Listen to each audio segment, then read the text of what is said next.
Roman banquet. Our imagination instantly conjures up images of luxury and refinement. Senators in snow-white togas, reclining on soft beds, holding unhurried philosophical conversations, eating exquisite dishes from silver platters to the sound of the lyre. It is the image created by 19th century painting and Hollywood movies. But what if I told you that behind this glossy facade was a reality that to modern man would seem disgusting, cruel, and simply unhygienic?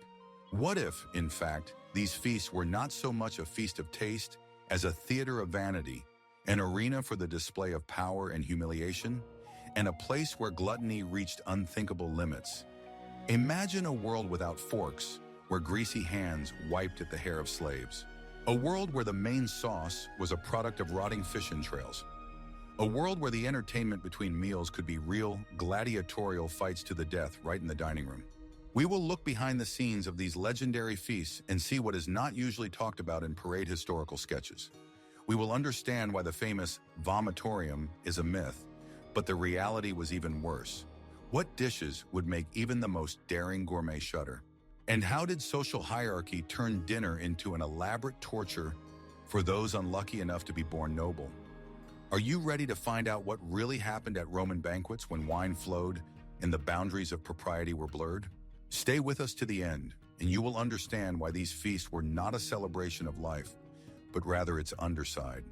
Cruel, wasteful, and disgusting. This is not just a story about food. It is a story about manners, vices, and the dark side of Roman greatness that people prefer not to remember. Let's start with the most famous and most incorrect stereotype about Roman banquets, the vomitorium. In popular culture, the idea that it was a special room where guests retired to empty their stomachs and return to the meal is ingrained. This is an absolute myth. The word vomitorium did exist, but it referred to passageways in amphitheaters and theaters through which the crowd could quickly vomit, from Latin vomere, to vomit, into the street after a performance. They had nothing to do with vomiting. However, the practice itself was even more disgusting than the fictitious room. The Romans of high society indeed practiced inducing vomiting during a feast to make room in the stomach for new dishes. But they did it right in the dining hall or in a neighboring room, using a peacock feather that tickled the larynx, or just 2 fingers. Sometimes they drank salt water or special vomiting potions. Seneca and other moralists describe this practice with contempt. They vomit to eat and eat to vomit. Imagine the atmosphere of a banquet where, amidst fine food and philosophical discussions, one of the guests steps aside to dispose of what they have eaten with loud noises, and then, wiping his mouth, returns to his bed as if nothing had happened, ready for another change of food. Sometimes special basins, lasana, were used for this purpose, which were immediately carried away by the slaves. This was not a hygienic procedure, but a demonstration of wealth and endurance. The ability to eat and drink large quantities of expensive food and wine was a sign of status. Inducing vomiting was a way of prolonging this demonstrative consumption, turning the feast into an endless cycle of gluttony and getting rid of its consequences. It was disgusting not only aesthetically, but also morally, and was the quintessence of the satirity and decadence of the Roman elite. But if the very process of devouring food was such a thing, what exactly were they so desperately trying to imbibe? The dishes that were served on the table were often equally shocking. The Roman elite, in pursuit of new taste and ways to surprise guests, went to extremes that today would seem to us the height of cruelty and culinary perversion. The menu at a rich banquet was not just a set of dishes, but a real spectacle where exoticism and demonstrative wastefulness were valued much more highly than harmony of taste. The goal was not to feed, but to amaze, to shock, to show one's power through food. One of the most famous delicacies was the glyres, which were specially fed in clay vessels, gliraria, with nuts and chestnuts until they were incredibly fatty. They were then stuffed with minced pork, honey, and spices and baked. They were served whole and guests had to nibble on the tiny carcasses. The dish was considered incredibly exquisite. The tongues of peacocks, nightingales, and flamingos were no less popular.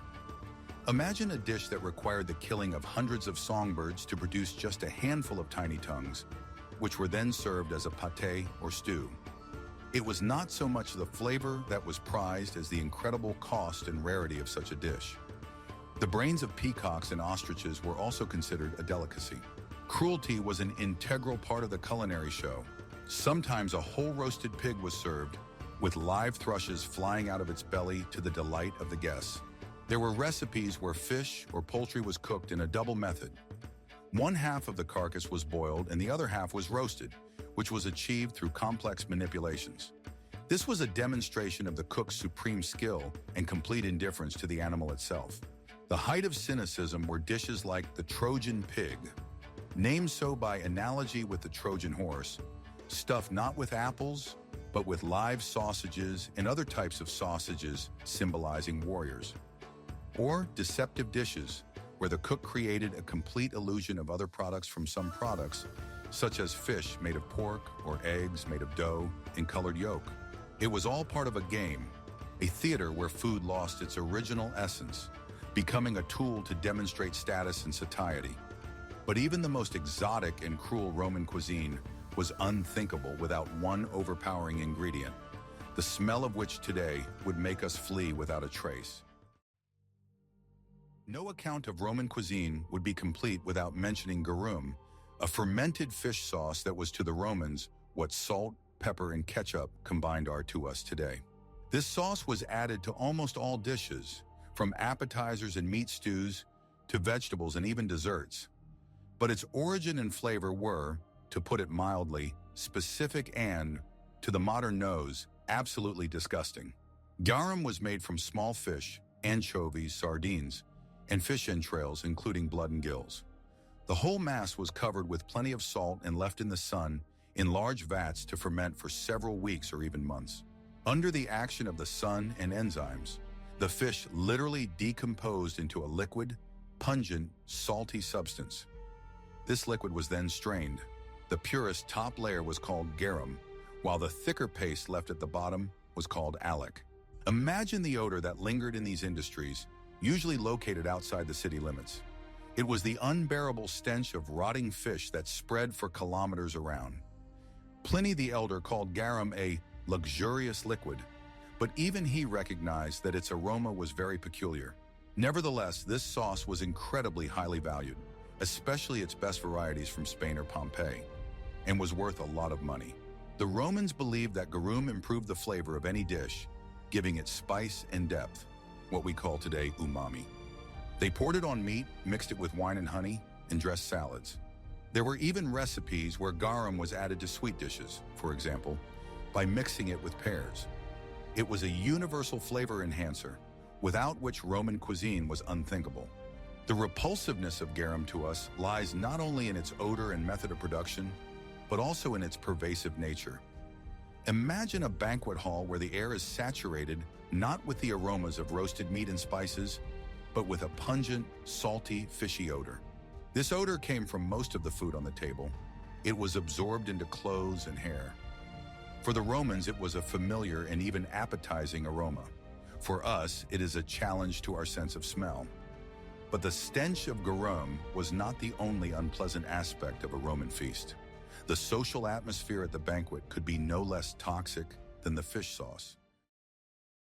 The Roman banquet, convivium, was not just a joint meal, but a complex social ritual where each guest occupied a strictly defined place according to his status.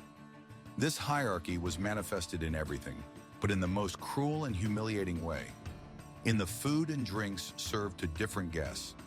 Equality at the Roman table did not exist, and the banquet often turned into a theater of social humiliation. The guests reclined on 3 beds tricliniums arranged around the table. The most honorable seats were on the central bed. The less noble guests, and especially the clients, poor citizens dependent on the patronage of a wealthy patron, were placed on the side boxes, the most uncomfortable and unpresidential seats. But the difference was not only in location. The most disgusting thing was that guests of different status could be served completely different food. The host and his noble friends received the best dishes, roasted peacocks, exquisite fish, expensive wines. At the same time, the customers reclining nearby could be served cheap fish, tough meat, diluted sour wine, and coarse bread. Pliny the Younger, in one of his letters, describes with indignation such a feast, where some guests were served oysters and lobsters, while others were served unknown shellfish and wine that a freedman would not drink. It was done openly, in front of everyone, and was a form of showing power and defiance. The patron was showing his clients their place, reminding them of their dependence. For the client, such a feast was a real torture. He had to feign gratitude and gaiety, while others enjoyed the luxury next to him, and he himself received the leftovers. This was not just inequality, but a purposeful, ritualized humiliation. Sometimes this humiliation took other forms. For example, slaves could ostentatiously serve the best dishes to customers without offering them, or serve them food on coarser dishes. The whole banquet was built on contrast and comparison, and the poor guest was constantly made to feel like a second-class person. It was a feast that poisoned not so much the stomach as the soul. And while some guests suffered humiliation, others had to be entertained. And the entertainment at Roman banquets was often no less cruel than the food served. A Roman banquet was unthinkable without entertainment, spectacular, to fill the pauses between courses. These entertainments, however, rarely resembled refined conversation or music-making as we might imagine. Often they were spectacles of brutality, cruelty, and outright obscenity, which were meant to shock and excite a satiated public. Acrobats, jugglers, and dancers could perform at feasts, but often the dances were openly erotic, on the edge of decency. Mimes were popular, acting out scenes from everyday life or mythology, but their humor was often crude and profane, full of obscene jokes and gestures. The performances of dwarfs, ugly people, who were kept in rich houses to amuse the guests, were also valued. Their physical shortcomings became a subject of ridicule. It was considered a special chic to organize during the banquet gladiatorial fights. In the dining hall or courtyard, a space was cleared and two gladiators fought to the death in front of the feasting guests. The sounds of blows, screams, the sight of blood and agony were mixed with the odors of food and wine. The sight of death was thought to sharpen the taste for life and pleasure. It was the ultimate form of displaying the power and wealth of the master of the house. Sometimes the entertainment was even more bizarre and cruel. For example, there could be fights between dwarfs and women or between animals. Petronius in the Satyricon describes a Trimalchion feast where the entertainment was the height of tastelessness and absurdity, including a chef acting out epileptic fits and slaves acting out hunting scenes. The sexual aspect was also an integral part of many banquets. Beautiful slaves and slave girls of both sexes served the guests, often in semi-nude form. They had to be ready not only to serve food and wine, but also to please the guests in other ways.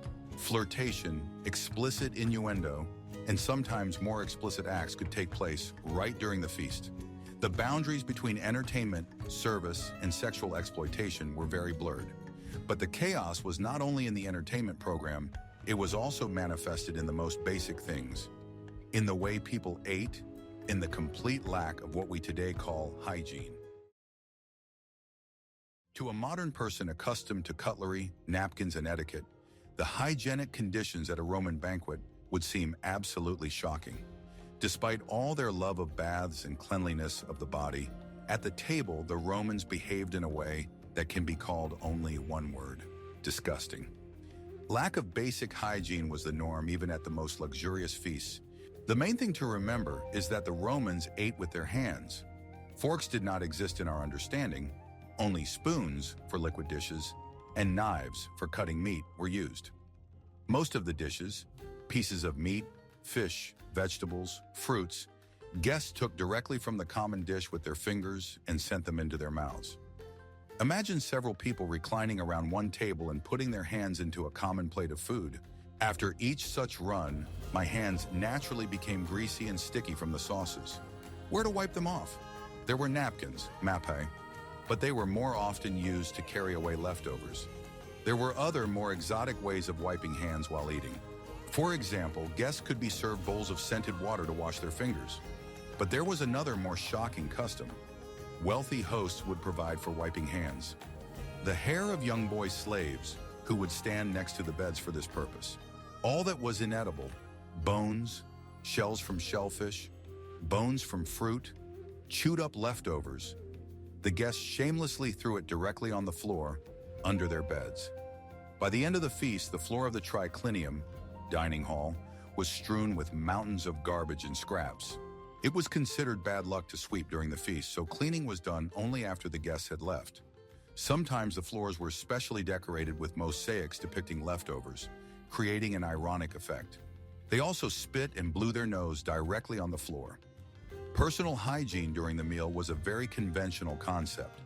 The whole atmosphere of the feast was saturated with the odors not only of food and wine, but also of human bodies, sweat, and unwashed hands. This unsanitary environment, mixed with gluttony and drunkenness, created an environment far removed from our idea of a refined meal. And if the process of eating itself was so, the posture in which the Romans did it added another touch of physical discomfort and absurdity to the general picture. The tradition of eating lying down on special beds, tricliniums, came to Rome from Greece and was considered a sign of civilization and luxury, in contrast to the barbaric custom of sitting at the table. However, from a practical point of view, this way of eating was extremely uncomfortable and even harmful to health, turning a banquet of many hours into a real physical torture, especially for the unaccustomed person. The guests reclined on their left side, leaning on their left elbow, which usually held a pillow. The right arm was left free to take food and bring it to the mouth. This posture is already unnatural in itself and requires constant tension of the muscles of the neck, back, and left arm. Spending several hours in this position, which is how long a typical Roman banquet lasted, was difficult even for the Romans who were used to it. It was extremely uncomfortable to eat in this position. You had to coordinate your movements so as not to spill sauce or wine on yourself or your neighbor, or drop a piece of food. It was especially difficult to eat liquid dishes with a spoon. In addition, this posture was extremely unfavorable for digestion. The stomach was squeezed, which hampered its work and contributed to heartburn, belching, and other unpleasant phenomena, which, however, in Roman society was not considered something shameful and could be manifested openly. The constant pressure on the left side of the body disturbed the blood circulation. The guests often changed positions, trying to get more comfortable, but it was impossible to relax completely in such a position. By the end of the feast, many felt numbness in the left arm, back and neck pain. For overweight people, and there were many of them among the Roman elite, reclining on the triclinium was even more painful. In addition, such a posture promoted excessive relaxation and drunkenness. It was more difficult for a lying person to control the amount he drank, and the wine went to his head faster. Banquets often ended with guests unable to get up and falling asleep on their beds amidst the remains of food and spilled wine, presenting a rather pitiful sight. But the most disgusting element of this theater of gluttony and discomfort was the invisible to history but omnipresent participants, the slaves whose situation was truly horrific. No Roman banquet could take place without the participation of a huge number of slaves. They were not just servants, but an integral part of the whole performance, living decorations whose complete powerlessness and humiliation emphasized the status and wealth of the host. Behind the glitter of silver dishes and the laughter of the guests, the hard work, fear, and silent suffering of dozens, if not hundreds of people were hidden. In the kitchen, koki, slave cooks, often skilled craftsmen, were required to create culinary masterpieces. Their work was hard, hot, and smoky, and they could be severely punished, even flogged or branded, for the slightest mistake, a burnt dish or a sauce that tasted wrong. Other categories of slaves worked in the dining hall. Some arranged the beds and tables, others, structors, beautifully arranged the food on platters, and others, ministratores, served it to the guests. The position of beautiful young slaves of both sexes, pueri, who served the guests, was especially humiliating. They had to serve wine, wash their hands, and sometimes, as already mentioned, serve as living napkins by putting their hair to wipe the greasy fingers of the guests. They had to endure drunken antics, obscene jokes, and often outright sexual harassment from the revelers, without the right to object or express dissatisfaction. Slave musicians, slave dancers, and slave actors had to entertain guests, often to the point of exhaustion. Slave tasters, pregustatores, tasted food and wine before serving it to the master, risking their lives if the food was poison. There were even special slaves responsible for cleaning up vomit if the guest did not reach a special basin, and garbage from the floor. All this happened in front of the guests and was part of the norm. Slaves were considered talking tools. Their suffering and feelings were not taken into account. They could be praised for their good work or punished severely for the slightest misstep right during the feast, to the amusement of the audience. This atmosphere of legalized violence and humiliation that hung in the air was perhaps one of the most disgusting aspects of the Roman banquet, invisible to those who admire only its outward splendor. And this human labor was expended to create an incredible amount of food, much of which went straight to the garbage. The Roman banquet was not only a display of wealth and power, but also an act of incredible, almost demonstrative waste. The amount of food prepared for a single feast was often dozens of times more than the guests could eat, even with the practice of inducing vomiting. The goal was not to feed, but to create a sense of abundance, to amaze the imagination with the scale, to fill the tables with food to the brim. Dozens of dishes were served, several kinds of appetizers, gustadio, followed by a main feast, primi mensae, of several changes including fish, poultry, meat, and finished with desserts, secundae mensae. Each change consisted of many different dishes. Often whole animals were cooked, piglets, boars, deer, most of which the guests did not even have time to taste. This excess was part of the culture of vanity. The more food on the table, the more exotic and expensive it was, the higher the status of the host. The Feast of Trimalchion, described by Petronius, is certainly a satirical exaggeration, but it reflects the real tendency toward gigantomania and tasteless ostentation that was evident in cooking. Mountains of food were a symbol of success and power. But what happened to the vast amount of leftovers? Their fate varied. The guests could take some of the food with them. There was a custom to come to the feast with a napkin, mappa, in which at the end of the meal, one could wrap the pieces one liked to take home. This was considered a normal and even expected gesture, a kind of doggy bag of antiquity. Another part of the leftovers was given to the slaves or clients of the master of the house. It was a rare opportunity for them to eat and taste what was unavailable to them in their daily lives. Often, however, they received only leftovers of poor quality. Everything else, bones, uneaten pieces, spoiled dishes, was simply thrown away. In the face of the fact that many poor people in Rome were starving, this wastefulness was particularly cynical. This culture of excess and waste was repugnant not only from the point of view of the waste of resources, but also from the moral point of view. It demonstrated the gulf between the lifestyle of a satiated elite and the poverty of the majority of the population. The Roman banquet was a feast for a select few, paid for by the labor and hunger of thousands of others. And for those who did survive this marathon of gluttony, humiliation, and dubious entertainment, the ordeal did not end. The real bill for the feast came the next morning. The Roman banquet was a real blow to the body. Many hours of eating a huge amount of fatty, spicy, exotic food, richly flavored with sauces and wine, could not pass without a trace. The health consequences of such a feast were inevitable and often very unpleasant, turning the next morning into a real torment, full of physical malaise and regret.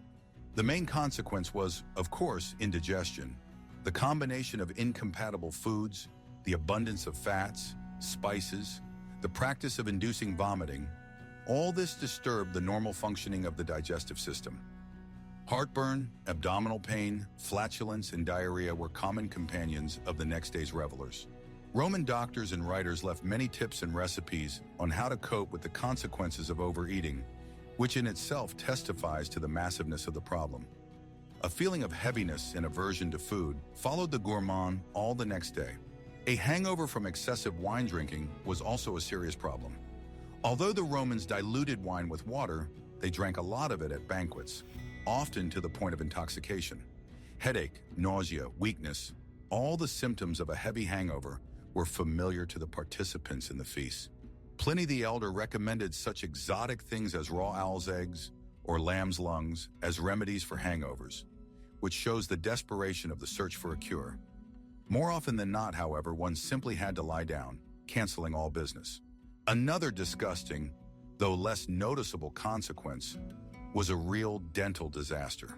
The Roman elite, unlike the plebeians, consumed many sweet dishes with honey, drank sour wine, and, most pernicious of all, practiced vomiting.